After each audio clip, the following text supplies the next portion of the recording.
오늘 오전 윤석열 전 대통령이 김건희 특검에 처음 출석해 6시간 넘게 조사받고 있는데요. 통일교의 정치권 로비 의혹은 또 다른 특검 압박으로 이어지고 있습니다. 이 소식 이동학 전 민주당 최고위원, 이준우 국민의힘 미디어 대변인과 함께합니다. 어서 오세요. 안녕하세요. 네, 내란 특검은 지난 월요일에 수사가 끝났고요. 김건희 특검은 수사 종료 8일을 앞두고 있습니다. 아무래도 오늘 처음이자 마지막으로 윤석열 전 대통령 대면 조사를 하는 것 같아요. 네. 지금까지 해왔었던 여러 가지 시간 속에서 사실은 윤석열 전 대통령이 보여줬던 모습은 너무나 실망스러웠죠. 처음에 체포할 때 당시 영장을 갖고 있었음에도 불구하고 그것을 다 밀어냈잖아요. 오히려 국가 공권력을 동원해서 그걸 막으려고 했고, 수사 또 초기에서는 그것도 나오라고, 수사기관에서 나오라고 하는 건데 속옷 입고 버티기를 했고요. 네, 여러 가지 측면에서 오늘은 이제 명태균 건에 대한 질문이 있었다고 하는데, 실제로 명태균 씨에게 이 대통령 선거가 진행되는 과정에서 2억 7천만 원어치 이 여론조사를 무상으로 받았던 그런 행위들이 있었고, 김건희 여사가 그걸 공모한 거 아니냐라고 하는 측면에서 특검이 좀 따져 물었을 것이 있었을 것 같고요. 이게 마지막 조사였던 만큼 어떤 이야기를 했을지는 모르겠습니다만, 저는 어쨌든 이런 측면에서 단순히 무슨 공모를 했냐 안 했냐의 부분이 아니고, 이들은 경제 공동체, 정치 공동체였다. 그렇기 때문에 그 책임을 면하기는 굉장히 어려울 것이라고 생각합니다. 예, 수사 내용 짚어주셨는데 잠시 후에 자세히 짚어보기로 하고요. 그런데 윤 전 대통령이 이렇게 갑자기 9시 10분에 출석을 했단 말이에요. 10시에 예정되어 있었는데 그동안 완강히 버티다가 오늘 이렇게 나와서 지금 진술 거부권도 행사하지 않고 굉장히 적극적으로 수사에 응하고 있다고 하더라고요. 사실상 이제 특검 활동이 종료를 이제 코앞에 두고 있습니다. 그렇다면 이제 마지막 이제 소환이라는 것이 확정적이기 때문에 이 기회를 놓쳐버리면은 특검이 가지고 있는 증거라든가 특검이 제기할 논리라든가 이런 거를 사전에 점검할 수 있는 기회가 사실은 사라지게 되는 거죠. 그래서 변호인과 함께 출석해가지고 특검이 가지고 있는 지금 6개 혐의로 지금 윤석열 전 대통령을 불렀단 말이에요. 6개 혐의에 대한 증거가 무엇인지 구체적으로 확인할 수 있을 겁니다. 네. 그러면 그 구체적인 증거를 보면서 변호인과 함께 방어 논리를 짤 수 있는데 도움이 될 거고요. 또 하나 질문의 순서를 쭉 듣다 보면 논리 구조를 알 수 있습니다. 그러니까 어떤 식으로 변론을 짜는구나. 어떤 식으로 법률적으로 공격하는구나라는 것을 알고 특검의 논리를 미리 파악할 수 그렇죠. 있다. 예. 그래서 방어 논리를 짜는데 도움이 될 수 있다. 즉 다시 말해서 특검이 가지고 있는 무기가 무엇인지 전부 다 확인하는 그런 차원에서 오늘 참석한 게 아닌가 싶은 생각이 듭니다. 지금 현재 오늘 오전에는 명태균 씨 무상 여론조사를 받은 것, 이 부분에 대한 수사가 이어지고 있는데 내일 이준석 개혁신당 대표도 피의자 신분으로 출석을 하게 되거든요. 같은 혐의의 수사인 거잖아요. 그렇죠. 명태균 씨 관련된 공천에 개입된 거에 대해서 이준석 당시 당 대표였기 때문에 어느 정도 알았느냐, 이 부분에 대한 얘기인 거죠. 하지만 이준석 대표 입장은 이제 일관됩니다. 당시 나는 당 대표였었지 공천 관련해서는 당시 공천관리위원회에서 알아서 했다라는 그 입장을 좀 주장하고 있고요. 그리고 또 하나 이준석 대표가 당시 이런 말을 했다 그럽니다. 이기는 여론조사 결과 나와야 한다라고 얘기했는데 이기는 명태균 씨와 대화입니다. 그 말이 이제 특검에서 보기에는 이것은 이기는 여론조사 결과를 나와야 된다라는 것이 내가 공천을 줄 수 있다는 신호로 해석을 하고 있는 거고요. 명태균 씨도 이거는 공천을 본인에게 약속한 거다라고 얘기를 하고 있습니다. 하지만 이준석 대표는 다릅니다. 이기는 여론조사 가져온다 그러면 이거는 공천을 줄 수밖에 없는 전략 공천의 원칙이다라는 것을 본인이 한 번 더 반복했을 뿐이다. 내가 공천을 약속한 건 아니다라고 얘기를 하고 있는 거죠. 그래서 이기는 여론조사 결과 이걸 가져오게 되면 공천을 안 주기가 상당히 어려운 이건 상황인 거고 이거는 여야 할 것이 다 마찬가지입니다. 그래서 그런 부분들을 한 번 더 강조하는 그런 내용이 되지 않을까 싶은 생각이 듭니다. 특검에서는 이준석 대표가 당대표였을 시절에 그 피의자 조사를 하는 것이고요. 그 이후에 비대위원장이 된 한동훈 전 대표에 대해서도 참고인으로 나와라 이렇게 요구하고 있는 상황이에요. 한동훈 전 대표는 나는 윤 전 대통령이 원했던 그런 공천 하나도 주지 않고 컷오프했다. 그러니까 내가 지금 참고인으로 나가서 할 말이 없다 이런 입장인 거죠. 아니, 그 말을 하시면 돼요. 지금 윤석열 전 대통령 측으로부터 김상민 전 검사를 공천해달라라고 요청을 받았다고 본인이 인터뷰에서 얘기를 했었잖아요.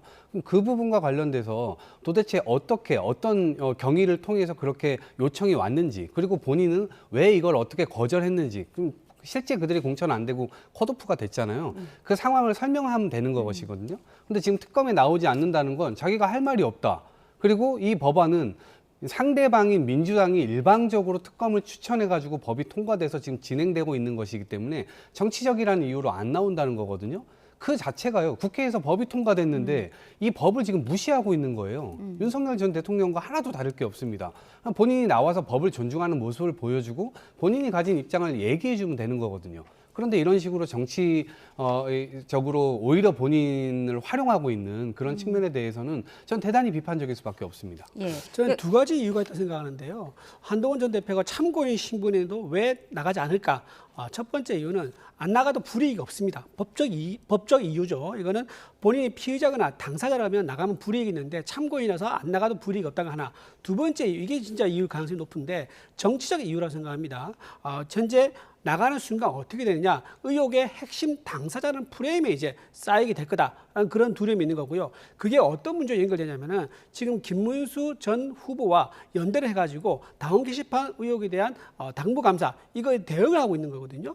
이 대응하고 있는데 거기에 집중하고 싶은데 본인이 이 지금 그 출석해가지고 공천 관련된 의혹이 새로 하나 더 생긴다 그러면 본인의 당원 게시판에 대응할 수 있는 전선이 흩어지게 되죠. 아마 이런 부분도 아마 본인이 나가지 않는 그 이유가 아닐까 싶은 생각이 듭니다. 예, 이렇게 오전에는 명태균 씨 관련 의혹을 수사하고 있는 것이고요. 오후에는 뇌물죄 조사가 이루어질 예정인데 등장하는 금품들을 보면 김상민 전 검사의 이유한 화백 그림이 있고요. 서희건설의 목걸이, 또 이배용 전 국가교육위원장의 금거북이 이런 것들이 지금 나오고 있습니다. 그래서 중요한 건 이 부분을 김건희 씨가 받았다고 한다면 이 뇌물죄 적용이 바로 되는 것은 아니잖아요. 왜냐하면 공무원 신분이 아니기 때문에 윤석열 전 대통령이 이 부분을 알았냐 몰랐냐 이게 관건 아니겠습니까? 전 뭐 그것도 관건이라고 국민의힘에서는 주장할 수 있을 테고, 그다음에 윤석열 전 대통령 역시도 자기는 몰랐다라고 주장을 할 겁니다. 근데 워낙 국민들 앞에서 지어서 이야기하는 것을 많이 해오다 보니까 이번에도 전 지어서 그냥 얘기할 가능성이 크다 보는데, 본인이 과거에 저희 박근혜 대통령과 최순실의 국정농단에 관한 수사를 본인이 하셨지 않습니까? 그때 최순실, 박근혜 이 두 분을 구속 기소시켰던 것이 어떤 법리였냐면 경제 공동체라는 논리였습니다. 두 분은 부부도 아니에요. 그냥 지인 관계였단 말이에요. 친밀도가 높은. 그런데 이 부부 관계 속에서 지금 진행됐던 게 보세요. 김건희 여사의 호위무사였을까요? 아니면 비화폰은 도대체 어떤 경위로 가질 수가 있었을까요? 대통령의 입장에서 비화폰을 자신의 이 부인이 가지고 있는 것에 대해서, 그리고 그걸 가지고 수없이 많은 장차관들에게 전화하고 자료 달라고 하고 이미 그런 것들이 다 나왔잖아요. 그러면 경제공동체, 정치공동체 이 부분에 대한 법리는 전 분명히 그때 당시 만들어진 판례로 충분히 설명 가능하다고 생각합니다. 그러면 본인이 어떤 이야기를 지어내도 본인이 김건희 씨로부터 지시를 받아서 그렇게 한 것인지, 그럼 한간의 V0라고 하는 것이 이걸 통해서 다시 역증명이 되는 것이거든요. 그런 차원에서 저는 어떤 말을 하더라도 그것이 수사기관에서 받아들여지긴 굉장히 어렵겠다라는 생각을 해봅니다. 예, 윤석열 전 대통령 측 변호인은 주장하고 있습니다. 말씀하신 것처럼 김건희 씨가 금품 받는 거 전혀 몰랐다. 그리고 인사에 전혀 개입하지 않았다. 이런 얘기인 거거든요. 근데 지금 얘기하신 게 이제 사례를 이제 전에 이제 박근혜 최순실 사건을 엮어가지고 경제적 공동체였는데 이분은 지금 부부관계 때문에 그보다 훨씬 더 높은 단계가 아니냐 이렇게 네. 얘기하고 있거든요. 근데 그렇게 얘기하면요, 우리나라 연좌제를 적용한다는 얘기가 됩니다.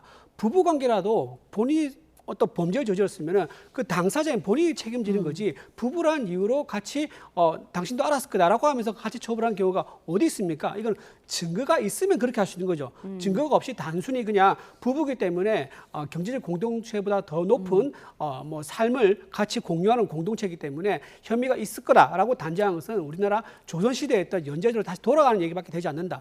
법적으로 아주 엄격하게 증거가 나온다면 그때서야 할 수 있는 얘기다. 그런 말씀드립니다. 예. 부부 연좌제를 적용할 수 없다라는 개인 의견을 주셨습니다. 그런가 하면 김건희 특검 수사 가운데 통일교 논란 빼놓을 수가 없는데요. 어제 한학자 총재 재판에서 윤정로 전 세계일보 부회장이 증인으로 출석했습니다. 윤영호 전 본부장에게 권성동 의원을 소개한 인물로도 알려졌는데 두 사람이 주고받은 메시지가 공개됐어요. 우리가 공천권을 가져야 한다, 뭐 이런 내용인 것 같아요. 좀 참담한 내용들이 많이 들어 있습니다. 그 메시지뿐만 아니라 이제 녹취록으로 여러 가지 이야기들이 있는데, 첫 번째는 윤석열을 밀었는데 이재명이 됐으면 작살났다. 이 얘기가 하나가 있고요. 두 번째는 참 어머님 성심이 결정하셨기 때문에 윤석열이 당선됐다. 이런 이야기들이 나오거든요. 그러니까 오히려 민주당과 이재명 당시 후보의 어떤 이 결백함은 저 녹취나 저 메시지로 이제 드러나게 되는 것이고, 거꾸로 국민의힘이 어떻게 결탁되어 있었는가를 아주 객관적으로 보여주는 장면이라고 생각하거든요. 특히나 단순히 저런 메시지만 있는 것이 아니고 그것을 증빙할 수 있는 일들이 실제로 윤석열 정부에서 이뤄졌어요.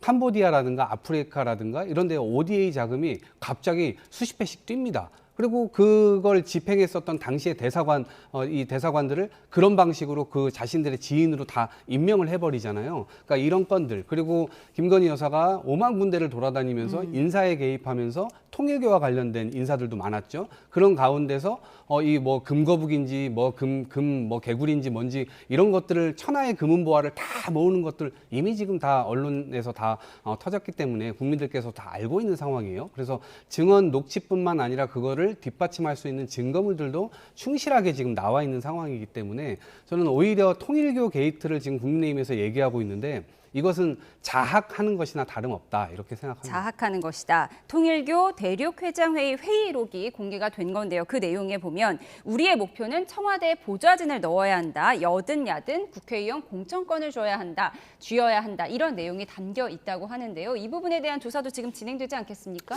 이 단순한 대화 내용 가지고 무슨 혐의가 있다, 뭐 조직적으로 정치권의 줄을 닫기 위한 로비를 했다라고 단정 짓기는 좀 어렵습니다. 왜냐하면은 고등학교나 또는 대학교 동문회에서요, 정치권의 어떤 그 동문회 사람을 진출하기 위해서 우리가 이번에 지원해야 된다. 누가 이번에 도전한다 그러는데 우리 힘을 모아주자. 이런 얘기 다 합니다. 그러면 그 대화 내용들 다 그러면 문제가 되면 전부 다 이 사람들 다 처벌해야 됩니까? 말이 안 되죠. 그리고 각종 이런 이제 동문회뿐만 아니라 각종 이제 무슨 이제 취미 단체라든가 이런 데서도 많이 그런 이야기를 하죠. 자기 이제 소속된 단체에서 유명인사 나온다든가 정치권이라든가 이런 데 진출한 사람 나오기는 다 바란다는 면에서 이런 대화가 나왔던 자체만으로 처벌하기에는 매우 좀 부적절하다 말씀드리고요. 또 통일교 이 정치권의 어떤 로비 의혹은 핵심이 이겁니다. 지금 윤영호 본부장이 여야 가리지 않고 다 로비를 했다고 얘기를 했습니다. 뭐 자기가 쓰는 단어는 어프로치라는 단어를 쓰는데 어쨌든 여야 가리지 않고 다 접근했다 얘기를 하고요. 현재 실제로 드러난 거는요. 전재수와 임종성 등 민주당 인사 중심으로 지금 이 의혹이 드러나고 있는 겁니다. 실제로 경찰에 압수수색까지 했고요. 그런 상황인데 왜 이게 지금 국민의힘의 통일교가 문제가 되겠습니까? 그럼 저는 이건 물타기라 생각하고요. 또 방금 말씀하신 것 중에 윤영호 본부장이 이런 얘기를 한 게 나옵니다.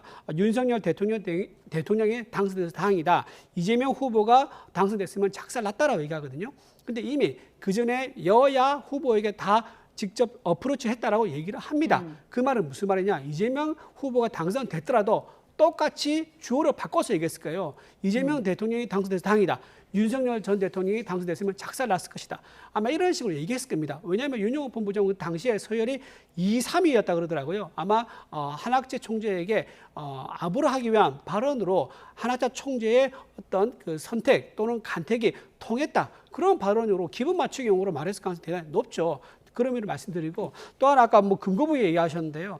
금거북이는 이배용 이제 국가 교육위원장이죠. 그분과 이제 주고받은 거에서 나오는 건데 맨 처음에 김건희 여사가 이배용 씨에게 100만 원대 화장품을 줬다고 합니다. 거기에 대한 답례로 이배용 씨가 다시 김건희 여사에게 금거북을 줬는데 그때 당시 금거북이 가격이 190만 원이었대요. 그럼 화장품 가격 100만 원으로 가정합시다. 그럼 그 차익은 90만 원이에요. 90만 원을 받고 국가교육위원장이나 장관급 자리를 준다는 게 말이 되겠습니까? 그러니까 선물을 김건희 씨가 이배용 위원장에게 먼저 줬다. 그거에 그렇죠. 대한 답례품인 금거북이었다라는 주장이십니다. 반론을 짧게 듣고 넘어갈게요. 무슨 뇌물을 주고받고 그걸 플러스 마이너스 상계를 해가지고 그거밖에 안 된다고 얘기를 하십니까? 그거는 제가 볼 땐 말장난이라고 보고요. 지금 동문회나 이런 거하고 이 교회나 이런 그러니까 이 정치하고 정교 분리라고 하는 것은 헌법에 나와 있는 겁니다. 동문회나 사적 모임에서 뭐 누군가를 밀어주자. 그건 다 합법적 틀 내에 있는 겁니다. 그런데 그 동문회조차도 거기에서 무슨 자금을 만들어가지고 불법적으로 정치자금을 조성해가지고 뭔가 청탁하고 그걸 또 들어주는 그 관계에 있다면 그것도 처벌받을 일이에요. 그런데 아주 조직적으로 이렇게 정치 자금을 지원을 하고 그걸로 인해서 본인들의 어떤 특혜를 받고 이거는 완전 종교 분리 원칙에 위배되는 것이거든요. 그래서 그런 측면에서 국민의힘이 좀 빠져나가기 어렵겠다라는 생각이 들고 거꾸로 지금 민주당에 대한 공격을 하는 것은 그것 자체가 이제 물타기다. 그리고 실패한 로비예요. 민주당이 했던 것은. 그런데 국민의힘에는 지금 다 성공해가지고 그런 증빙들이 다 나오고 있는 거 아닙니까? 예, 전재수 전 장관도 통일교로부터 금품을 수수했다는 의혹으로 조사를 받고 있는데 어제 첫 소환 조사가 있었습니다. 그 모습 보고 오시죠. 저는 정치적 험지라고 하는 부산에서 3번 떨어지고 4번째 만에 당선이 됐습니다. 그런 제가 현금 2천만 원과 시계 한 점으로 고단한 인내의 시간을 맞바꿨다. 이게 말이 되겠습니까? 다시 한번 분명히 말씀드립니다. 저는 통일교로부터 그 어떠한 금품 수수 없었다라는 말씀을 다시 한번 분명하게 강력하게 드리도록 하겠습니다. 네, 14시간 넘는 고강도 조사가 있었는데 민주당 입장 먼저 들을게요. 어제 전재수 의원은 나는 한일 해저터널 계속해서 반대해왔던 사람이다. 돈 2천만 원에 내 정치적 신념 팔지 않는다. 이 입장을 고수하고 있는 거거든요. 근데 그 이후에 뭐 통일교 측에서 전재수 의원 책 뭐 1,000만 원어치를 구매해줬다거나 통일교 행사에 축사를 한 모습들이 이제 공개가 되고 있는 상황이에요. 어떻게 변명하시겠습니까? 아니, 변명이 아니고요. 그러니까 해명이요. 일상적으로 예컨대 정치인이 어딘가에 가가지고 축사를 하고 악수를 하고 그 다음에 누군가 찾아와가지고 사진 찍자고 하면은 그거를 거절하지 못합니다. 그것은 뭐 서로 피차하게 정치를 하는 과정에서 다 이해할 수 있는 측면일 겁니다. 지금 여기서 잘못된 거 그런 것까지 다 잘못됐다고 얘기를 하면 안 되고 분명한 청탁이 있었는가 그리고 그것을 들어줬는가 이 원인 결과 관계가 분명하게 연결고리로 있어야 되는 거거든요. 근데 전재수 장관의 경우는 윤영호 본부장이 특검에서 조사를 받다가 누군가로부터 들었다면서 민주당 쪽에도 이런 인사들이 이렇게 얼마를 받았다라고 구체적 진술을 했어요. 그러면 저는 적어도 누구에게 들었는지를 빠르게 윤영호 본부장이 얘기해야 된다고 보고요. 그걸 얘기한 사람한테 이 경찰들이 가가지고 확실하게 그거를 어떤 증빙을 할 수 있느냐라고 물어봐야 돼요. 근데 전재수 장관한테 그걸 물어보면 내가 안 받은 적도 없고 더더군다나 한일 해저터널이 그 로비의 어떤 주제였다는 거 아니겠습니까? 그러면 한일 해저터널을 전재수 장관에게 얘기를 했고 그 대가로 2천만 원하고 뭐 이런 금품을 줬다는 건데 적어도 내가 뇌물을 받았다면 이 사안과 관련돼서는 전재수 장관이 입을 다물고 있었어야 맞는 거예요. 그런데 적극적으로 오히려 그걸 반대를 했단 말입니다. 때문에. 그러면 거꾸로 로비를 했던 측면에서는 오히려 더 서운해하고 우리들의 로비를 저 사람이 시계나 돈을 받고 우리를 완전히 무시를 해버렸구나라고 오히려 폭로를 할 가능성이 더 높아지잖아요. 그러니까 지금 더 위험한 수순으로 가는 건데 저런 일은 발생하지 않았거든요. 그래서 로비를 한 건 전 맞다고 제가 볼 땐 이해가 되는데 예. 이것은 실패한 로비다. 그것까지 지금 엮어가지고 윤영호 본부장이 자기가 마치 들었는데 그거를 성공했는지 안 했는지에 대한 확신도 없이 증거도 없이 이렇게까지 생사람을 잡는 것이다라는 생각이 들 수밖에 없습니다. 예, 실패한 로비였고 전재수 의원은 결백할 것이다라는 민주당 입장 전해주셨습니다. 그런가 하면 국민의힘과 개혁신당이 이 특검법 발의, 통일교 특검법 공동 발의에 힘을 모으고 있는데 이제 문제는 두 당을 힘이 모아도 이제 바로 넘어갈 수는 없는 거잖아요. 이걸 어떻게 해결하실 건가요? 일단 방금 전재수 의원 잠깐 말씀드리고 답변 드릴게요. 방금 들었다고 하면서 얘기하면서 이게 본인이 직접 경험한 게 아니고 들었기 때문에 이게 오히려 신빙성이 약하다라고 그런 취지의 말씀 같아요. 근데 윤영호 본부장이 16명을 얘기했거든요.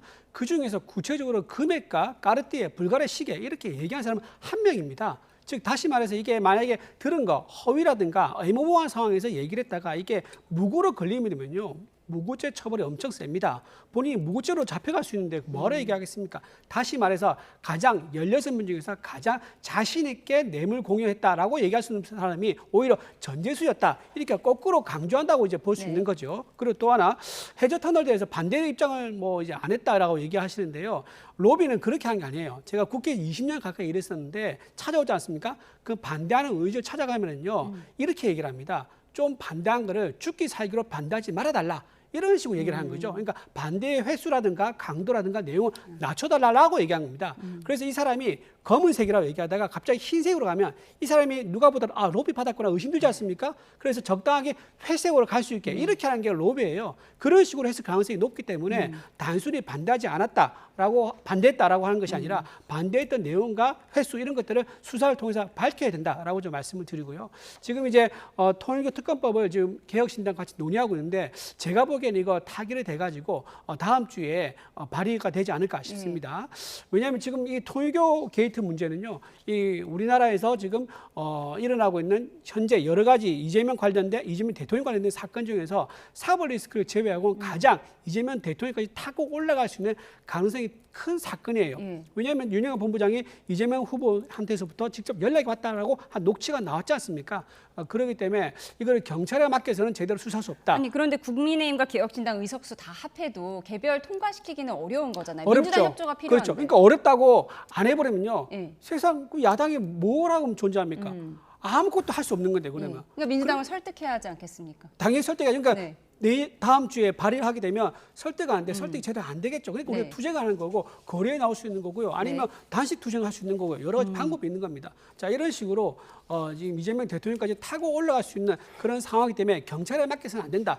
중립적인 특검에 맡겨서 수사를 해야지 실체를 밝힐 수 있다는 입장입니다. 투쟁을 해서라도 민주당을 설득할 것이다라고 말씀을 하셨는데 설득이 어려울 거라고 지금 네. 예상을 하셨어요? 저는 좀 애잔합니다. 왜냐하면 일단 개혁신당이 하고 싶은 말이 있어요. 개혁신당은 지금까지 반헌법적 세력과는 어쨌든 구분되어 있는 그런 행동들을 했고 그런 언행을 해왔는데 이제 지금 통일교 게이트라고 하는 건으로 이거를 지금 하고 있단 말이에요. 그러면 윤어게인을 외치고 있는 그 장동혁 지도부하고 도대체 뭘 같이 하겠다는 거죠? 반헌법 세력과 손잡고 뭘 하겠다는 거죠? 그게 첫 번째 실망 포인트고요. 두 번째로는 이 통일교 게이트의 이 대상이 되는 사람들이 누굽니까? 적어도 본인들에 의하면 민주당하고 국민의힘 아닙니까? 더더군다나 통일교의 직접적인 증거물들이 지금 계속 고구마 실타래처럼 나오고 있는 게 국민의힘입니다. 그런데 양쪽 다 범죄 집단이라면 양쪽을 대상으로 해가지고 이 얘기를 해야 되는 거 아니겠어요? 그런데 어느 한쪽 집단을 찾아가가지고 같이 특검을 도입하자라고 하면 이게 될 것 같습니까? 전혀 안 될 거죠. 세 번째는 지금 국민의힘 제가 증거들도 많이 얘기했습니다만 대통령까지 이미 다 모든 것들이 연루돼가지고 캄보디아, 뭐 아프리카 이런 것들이 연루된 건들이 굉장히 많이 이미 증거물들이 이렇게 다 나왔잖아요. 그런데 본인들 스스로가 특검을 하자고 해요. 그러면은 본인들 지금 자해하고 있는 겁니다. 그래서 저는 이 모습 자체가 대단히 기이하다. 네. 어떻게 이거를 국민들이 이해해야 될지 의문입니다. 기이하다는 민주당 입장 전해주셨는데 그런데 어제 나온 여론조사 보면요. 민주당 지지층에서 통일교 특검을 원한다는 응답이 67%에 달하거든요. 이 부분은 어떻게 보십니까? 그 통일교 특검에 대한 초점 자체가 서로가 좀 다른 겁니다. 저는 뭐 충분히 여론에서 그렇게 올라온다고 한다면 그리고 민주당이 얘기하는 그 개념 지금 말씀드렸던 통일교와 유착되어 있는 국민의힘의 여러 가지 증거물들 이런 것들을 오히려 폭넓고 훨씬 더 깊게 다루자라고 하는 측면에서는 민주당 지지층에서도 특검 가자 이렇게 얘기할 수 있을 겁니다. 그런데 그냥 폭넓게 그냥 특검하자 라고 주장을 하면 이게 어느 초점에 맞춰진 특검인지에 대해서 답변이 모호하잖아요. 그러니까 서로가 해석하고 싶은 특검 그거를 토대로 해서 지금 답변이 된 것이라고 생각을 하기 때문에 그런 측면에서는 저렇게 높게 나올 수가 있는 거죠. 예, 민주당에서는 이렇게 공감하기 어렵다라고 말씀을 하셨지만 국민의힘과 개혁신당은 어쨌든 통일교 특검에 힘을 모으고 있는 상황이고요. 그래서 이 지방선거 앞두고 국민의힘과 개혁신당이 힘을 합치는 것 아니냐 이런 분석도 나오는데 어제 이준석 개혁신당 대표가 YTN에 출연해서 장동혁 지도부 C등급 아래다 이런 얘기도 했거든요. 이제 연대하기 위해서 아마 뭐 여러 가지 이제 밀고 당기간 전략을 쓰는 것 같아요. 밀당이다. 네, 밀당을 쓰는 것 같아요. 이제 천하람 원내대표죠. 원내대표는 지금 쌍특검을 우리 국민이가 같이 하자라고 지금 연대 작업을 하고 있지 않습니까? 근데 당 대표는 이제 선명하게 우리 야당이어도 우리 국민의힘 이중대는 아니다. 자, 이런 모습을 보여주려고 하는 게 아닌가 싶은 생각이 들고요. 또 본인이 저렇게 세게 나가야지 만약에 연대하더라도 자기 지분을 제대로 좀 크게 가져갈 수 있지 않겠나 그런 전략적 차원이다라고 봅니다. 그리고 또 하나 방금 갤럽에서 여론조사 얘기 나왔는데 지금 이런 거 좀 비하하고 싶어요. 타조가요 맹수한테 쫓기다가 겁을 먹으면 마지막에 어떻게 합니까? 머리를 땅에 파묻습니다. 눈을 감는 거죠. 그러면서 공포를 이기려고 하는 건데 저는 민주당이 그런 상황이라고 봅니다. 갤럽에서 지금 나온 여론조사가 특검을 도입한다가요. 민주당 지지층이 67%고요. 국민의힘이 60%입니다. 그러니까 민주당 지지층에서 특검 도입한다가 더 훨씬 많은 상황인데도 불구하고 이거를 인정하지 아니하고 뭐 다른 얘기를 하고 있는 거 보면 좀 눈을 감아도 적당히 감아야지 이렇게 무대책으로 눈을 감으면은 여론이 어떻게 가겠느냐 걱정된다고 말씀드립니다. 예, 이준석 개혁신당 대표의 장동혁 지도부를 향한 쓴소리는 정치적인 계산, 정치적 밀당이다 이렇게 해석을 하셨는데, 근데 장동혁 지도부에 대한 쓴소리가 사실 밖에서만 나오는 것이 아니라 당내 중진 의원들에게서도 나오고 있거든요. 그런 가운데 어제 장동혁 대표가 14분 동안 연설하면서 14번 변화를 하겠다, 이제는 변해야 할 시점이다 얘기를 했다고 합니다. 정말로 변화를 할 것인가, 가운데로 올 것인가, 아니면 더 오른쪽으로 갈 것인가, 여러 분석이 분분한데 어떻게 보십니까? 이제 좀 됐다고 말씀드리고 싶어요. 이미 시기, 내용 이런 것들 다 실기해 버렸잖아요. 그러니까 사과도 때가 있는 겁니다. 바로 계엄을 했던 그 다음 날 다 무릎 꿇고 나와가지고 우리가 못 막았다고 얘기를 했었어야 됐죠. 그런데 그 뒤에 모습은 반헌법적인 모습으로 지금까지 일관해왔던 것이 사실이고, 특히나 자기 당대표 선거할 때 극우 유튜버들과 손잡고 거기 면접 보러 가고 지금 사실상 포획된 상태로 있는 겁니다. 저는 한간에서는 장동혁 대표가 그래도 중도층으로 나오려고 하는 의지를 갖고 있다라고 평가하시던데, 전 전혀 그런 생각 없다. 오히려 국민들 앞에 그냥 연기를 하는 것이지 저는 그런 해석 자체에 동의하지가 않고요. 본인 스스로가 나올 수가 없다라는 말씀드리고, 이대로 그냥 소멸의 길로 가는 것이 맞다. 그리고 개혁신당은 오락가락하지 마시라. 반헌법 세력과 손잡고 뭘 한다고 하면서 이제 와가지고 그런 비판을 한다? 그럼 본인들도 그냥 반헌법 세력 되는 겁니다. 그런 차원에서 이 안전벨트 똑바로 매시고 핸들 제 방향으로 잘 가시라 이 말씀드립니다. 당내 상황이니까 반론 짧게만 듣겠습니다. 그러니까 장동혁 대표 예전에 하루에 1도씩 중도로 가겠다고 말은 했는데 사실 그동안 보여준 행보가 중도로 가는 행보는 아니라는 분석이 많았거든요. 이제 정말 중도로 갑니까? 장동혁 대표가 전당대회도 쭉 얘기를 했었습니다. 선명하게 투쟁하겠다고 했는데, 일단 선 결집 후 확장이라는 큰 플랜 속에서 움직이고 있는 것처럼 보이고요. 지금 우리 국민의힘 당원들이요, 100만 당원을 코앞에 두고 있습니다. 지금 민주당에서는 소멸해야 될 정당이라고 하는데, 소멸해야 될 정당이라고 하면 어떻게 당원이 몇 개월 사이에 30만 명이나 늘 수가 있습니까? 민주당 바람대로 되지는 않을 것이다 말씀드립니다. 알겠습니다. 여기까지 듣겠습니다. 이동학 전 민주당 최고위원, 이준우 국민의힘 미디어 대변인과 함께했습니다. 고맙습니다.